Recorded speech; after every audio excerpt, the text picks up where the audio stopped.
गुल प्लाजा में आग लगने के बाद यहाँ पर जो मलबा गिर गया है उसे हटाने की कोशिश की जा रही है और ये सिलसिला कल से जारी है।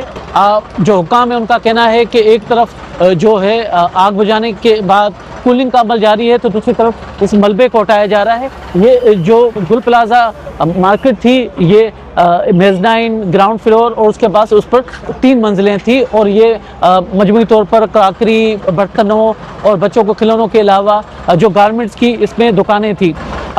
जो हुक्काम है वो बता रहे हैं कि इसमें 13 से 14 जो दाखिली रास्ते थे जहां से लोगों की आमदोरफ्त होती थी, मगर जो रास्ते थे वो काफ़ी गुंजान थे।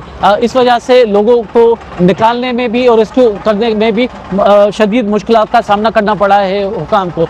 इस वक्त जो डिप्टी कमिश्नर के पास रजिस्टर्ड 70 के करीब लापता अफराद की लिस्ट मौजूद है, जिनके लवाकिन यहाँ पर किसी मौजे के इंतजार में मौजूद हैं। कुछ नहीं बोला, नहीं हुआ हमारे से। पहले तो ये शॉपिंग सेंटर पहुँचे, बस थोड़ी देर का काम है, हम आ रहे हैं।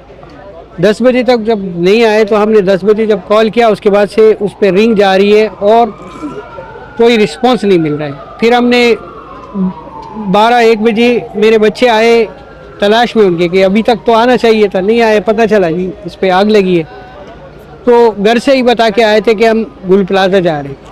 तो गुल प्लाजा में जो है ना जब आग लगी तो हमें यही श्योर हो गया कि इसी के अंदर। फिर उसके बाद से हम यहीं पे सारे।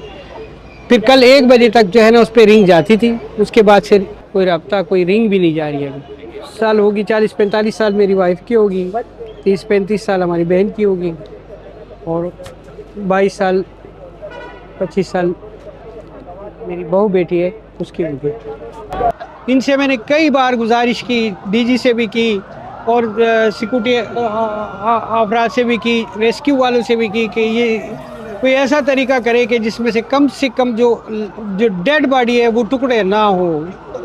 मगर अब तक जितने भी निकले ना, या तो बिल्कुल सोख्ता हो चुके हैं या पीसीस में निकलते हैं। मेरे भाई जॉब करते थे यहाँ पे, बड़े भाई हैं मेरे, 42 ईयर्स है इनकी।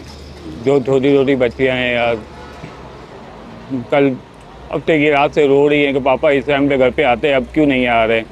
क्या बोले हम उनको, क्या बताएं कि हमारे पापा नहीं है। हफ्ते की रात से मेरे भाई, हफ्ते की रात से हम घर नहीं आए। घर जाएँ तो किस मुंह से जाएं, माँ को क्या जवाब दें, बच्चों को क्या जवाब दें, क्या बोले हम उनको। बस बैठे हैं यहाँ पे बेआसरा हो के, देखते हैं क्या हो रहा है क्या नहीं हो रहा है। ये काम कर रहे हैं, ये आप खुद ही देखो, ये काम हो रहा है, क्या काम हो रहा है। अभी तक हमें हॉस्पिटल से कॉल आती है DNA टेस्ट करवाओ, कितने करवाएं हम लोग। कभी सिविल जा, कभी वहाँ जा रहे हैं, कभी यहाँ जा रहे हैं, कैसे देखें हम लोग। हमारे यहाँ पे दुकानदारों से भी बात हुई है और उनका इल्ज़ाम है कि कोई जो फायर ब्रिगेड की गाड़ी है वो देर से पहुँची है। उससे पहले यहाँ पे दर्जनों एम्बुलेंसें पहुँच चुकी थी। हमारी ये शॉप है, हमारे यहाँ पे गेट नंबर 9 लगता है। इसको हमने किस तरह तोड़ा है और हम बाहर निकले।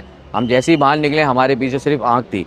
या हमारे ये 8 नंबर गेट पे भी इसी तरह ये लड़कों ने अपनी मदद आपके तहत सब तोड़ के बाहर निकले हैं और आग उनके पीछे थी। 5 से 7 मिनट के अंदर हमारा ये पूरा एरिया खासतर हो गया था, हमारी आंखों के सामने जलता रहा था। हमें कुछ नहीं पता। हमारे बहुत से दोस्त यार और हमारे बहुत से ऐसे कस्टमर थे जो कि मेज़नाइन फ्लोर के ऊपर मौजूद थे।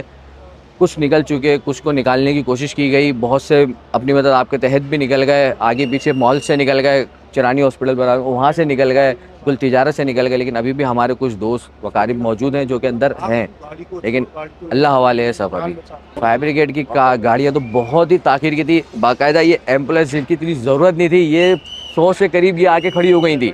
जिनकी ज़रूरत नहीं थी, जिस चीज़ की ज़रूरत थी वहाँ पे वो चीज़ मौजूद ही नहीं थी। आग इतनी शिद्दत की थी कि हमें पता ही नहीं चला। हमारे 3 नंबर गेट के ऊपर ये आग से वाक़या पेश आया है। बज़ाहिर कुछ नहीं बोल सकते कि दीगर सूरत किस बिना पे आया है, लेकिन ये नीचे वाले फ्लोर से चलते चलते ऊपर जो शहादतें हुई हैं, ऊपर जो हुआ है, लोगों के साथ जो फंसे हैं, वो सिर्फ स्मेल और धुएं की वजह से उन्होंने अपने आप को शॉप पे बंद कर दिया। क्योंकि यहाँ के लड़कों को ऐसे ही पता था कि आग लगी है, शॉर्ट सर्किट हुआ, अभी बुझ जाएगी। लेकिन किसी को बज़ाहिर इतना नहीं पता था कि ये इतनी फैलेगी। वो बेचारे ऊपर ही ऊपर अपने आप में सेफ रह गए। जो रेस्क्यू इदारा है 1122, उसके हुकाम का कहना है कि 10:11 पे आग लगी थी और 43 मिनट में उनकी गाड़ियाँ यहाँ पर पहुँच चुकी थी और उनकी तादाद कोई 2 के करीब थी। इस वक्त से ये आग लगी है, उस वक्त से जो ये अमल शुरू हुआ है, ये अभी तक स्लो तो दूर की बात है, बिल्कुल लाइट भी नहीं हुआ है, तेज़ी से चलता रहा है। ये जो इसका एक तरीकाकार ये है कि आग शिद्दत की थी, तो इसलिए पहले उसको पानी मार के जो होता है उसमें वो किया जाता है। अब ये कूलिंग का अमल चल रहा है, और कूलिंग के अमल के साथ साथ जो है वो जो मलबा है उसको भी हटा के रेस्क्यू इदारे जो है वो अंदर जा रहे हैं, जिसकी वजह से आपने ये देखा कि 14 डेड बॉडीज़ जो है वो अब तक रिकवर हो चुकी हैं। 70 मिसिंग जो है वो अब तक नोट हो चुका है। जो DIG साउथ और DC साउथ जो है उन्होंने अपना एक जो इंफॉर्मेशन डेस्क बनाया है उसके अंदर वो रिपोर्टिंग हुई है। कराची में इस वाक़े की वजह से शहर में मार्केटें बाज़ारें बंद हैं और एक शोक का माहौल छाया हुआ है।